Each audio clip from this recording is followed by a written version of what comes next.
Welcome. Welcome to the NexGen show. Ladies and gentlemen, today we are talking to Nur Izzaty. She's a marketing lead in Post Malaysia, and she will share her experiences with us in the business. So on that note, welcome, Izzaty. Thank you, Ham, for having me here. You're welcome. So tell us about your journey. I believe you've been in Post Malaysia for 1 or 2 years now, and previously you were in an agency? Yes. Tell us. So for starter, I studied mass communication. So basically I had some basic foundations there. And then I landed an agency role right after graduating. So after a couple of years there, I got an offer to client side, and here I am. Okay, good. So what attracted you to Post Malaysia? Firstly, because of the brand itself. It's a national brand, and it's something that I believe I can relate to in a daily life. And I also believe if I'm working for a brand that is relatable to everyone, and it's also, I think it's advantage for me to market it, so I don't have to really, so for my audiences, they don't really have to. It's easy for me to market it lah. Okay, so it's something that is pervasive, and everybody knows about the brand, makes your job easier. Yeah. But before you came to Post Malaysia, you must have some perception of Post Malaysia, and you must also have some expectations, because of you are also a user of Post Malaysia, and you are also exposed to the brand. Like for example, I will tell you that Post Malaysia is, I know it for a long time, but sometimes I find that Post Malaysia is a bit, shall we say, old, and so of course we understand that Post Malaysia is transforming itself to many things. But what was your perception of Post Malaysia?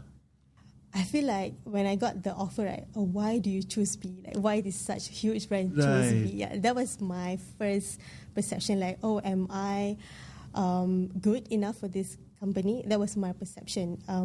Like you say, it's old, but I would say it's very, it's legendary. It's a brand that relatable to everyone, and I only have to say Post, and everyone can just read, it's Post Malaysia, not other brand. So that was my perception. Like, why? It's me. You're choosing me. Yeah.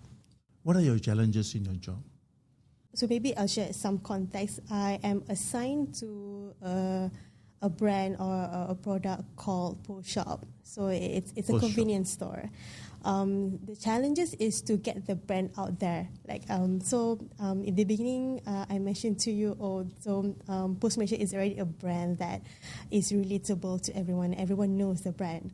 But Post Shop is still a baby, and that's my challenge. Although it's a convenience store, it's also a challenge for me to market it, because everyone relate Post Malaysia to a courier services, a mail parcel services, but not a convenience store brand. So that is my challenge now. Yeah. So e-commerce must be a major play in Post Shop, obviously. Post Shop is actually a retail convenience store. So we are now focusing on a brick and mortar first, and then I believe in the pipeline we will also move to e-commerce. So right now we're only focusing on the retail part of the Post Shop. We're selling RTEs, coffee, snacks, and Post Shop is also located inside the post offices. So when you go to post office, you can also get the conveniences of buying food and beverage there. Yeah. So it's within the post office. Yeah. Gambit. Okay.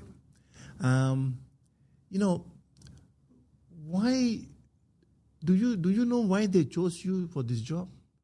I also asked my hiring manager, and I believe it's because I had some F&B and FMCG experience prior, so they chose me for the role. So what mistakes have you done so far? My mistakes that I've done so far is assuming my audiences already know my brand. when in fact many people still don't know the brand. And then when I went to talk to my media agency, right, and then to come up with some plans, and then they talked to the publishers. So the publishers thought Post Shop is actually selling stationeries. Or stamps. It's stamps. I'm like, no. So I'm like, if media agency, if the media owners or publishers couldn't even get the grasp of what Post Shop is, that means the larger audiences also don't know what is Post Shop. So we are working on it along the way. So yeah. This is a big challenge, huh? Yeah, big challenge. It's not small. Yeah. Yeah. What surprised you out of when you went and do research about moving this new platform, this new product out there?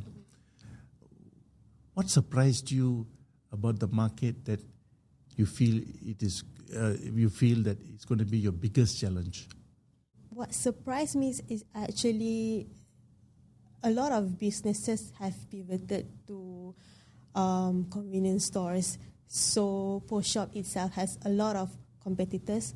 In regards to, we already have our own big competitors like Family Mart, Siumart, and we also have smaller competitors like, I just came across this brand yesterday. It's called Resmart, and which is very close to the suburban markets where Post Shop is. So I'm like, oh my god, now I have to compete with the larger corporations. Now I have to compete with the smaller and more community-based businesses. How do you manage working with the agency? How's your experience so far? It's been great. Are you playing client or partner? Partner, of course. Partly because I think I had bad experiences. When I was in agency. So when I got the offer to client side, I basically vowed to myself, like, I don't want to be that difficult client. I want to be a cool client. I want to be a nice person, but also firm in giving directions and making decisions. Yes. That's very nice. Cool client. Yeah, cool client. Yeah. Because you're not God. Yeah. There's a general perception out there, that don't upset the client, don't go against the grain. The person is our sole source of income. And during that process, a lot of daring ideas get buried. Sometimes the agent, I don't blame the agencies also, Sometimes they have to study the client, what the character of the client, make sure you differentiate. This one like talking to Trump lah. Yeah. Let's put it this way. Most of the people who talk to Trump, as you can see, are very nice. I think that is the past lah. Yeah, true. Because even agencies are not finding it easy True. to make money. The last thing they need is somebody telling them how to live their lives lah. Yeah, those days of PR with the agency and networking with the client, and trying to butter them up. I think that is gone lah. Because agencies have become smart, clients have become smart. We have smart new entrants into the market like you, cool client. That is the future. Yeah. I think we have to embrace that sort of collaboration. You're not going to get anything good out of anybody if you don't see them on the same level as you see yourself. That's what I believe. So in that process, you also must be learning a lot from the agencies. Yeah. So I was in the agency for 2 years. So I would say my knowledge and experience are not as vast compared to my seniors. So when we working on some campaigns, and there are some areas that I'm not familiar of, that I have limited knowledge of, I'll just be honest with my agency counterpart.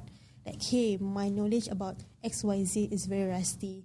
Can you walk me through the processes? Can you let me know what do you need? What do you need me to do for this? And then they're more than happy to help me walk through it. I'm so grateful for that. I learned a lot from them, and the working relationship it's very collaborative. So I appreciate that. That's very good to hear. Because you're right. The agency will have clients in other industry sectors or product categories that no harm learning from them also. True. It's not just all about your business. Your business also will transform. Your business also needs some kind of radical format or approach that may make a difference. Yeah, I think also the budget is important. True. Yeah, in a sense that everybody works for money. Yeah. So, do you find that are you a big budget client or small budget client or no budget client? Small budget. Small budget client. Yeah, small budget client. Sometimes I ask some questions which can be too deep, and you may not be experienced enough to answer those questions. But nevertheless, this show is about asking those sort of questions, and it is your opinions and your thoughts that our viewers are interested to hear. Okay. So I'm going to ask you, if Post Shop was a person, who would that person be? So this is my opinion. I would say it would be 25 years old, which is not too urban but not too conservative as well. Because Post Shop, I would say as a person, he or she would be in the central areas, but he or she also would be in the suburban areas. So, and who would be that person? Give a name. For example, Rahmat. Okay, so this guy is named Rahmat. So the name itself is very traditional, very conservative. It's very old people name. But this person is also can mingle with both the young generations and also the older generations. So that's how I would describe what Post Shop is. It's not very too urban and not too conservative as well. That's very interesting. But considering your competition isn't trying to be appealing, and I think trying to make your product sexy is also very important, right? True, but I think I mean sexy in a appealing sort of way. Yeah. But I believe we also had to look at where we are based, where our customers are based. For example, like Post Shop, it's available mostly in Peninsular Malaysia, and we have one store in Sabah. And our locations are 30% centrals, and the rest are in scattered throughout the states in Peninsula, like Johor, Penang. So it's not really 100% central, which is relatable to Gen Z. So they're also available in the suburban categories, like areas. Yeah. You're right. It's a very broad spread, yeah? Actually, I get confused about this Gen Z and Gen X. These are all classifications which make life easier for somebody who's planning.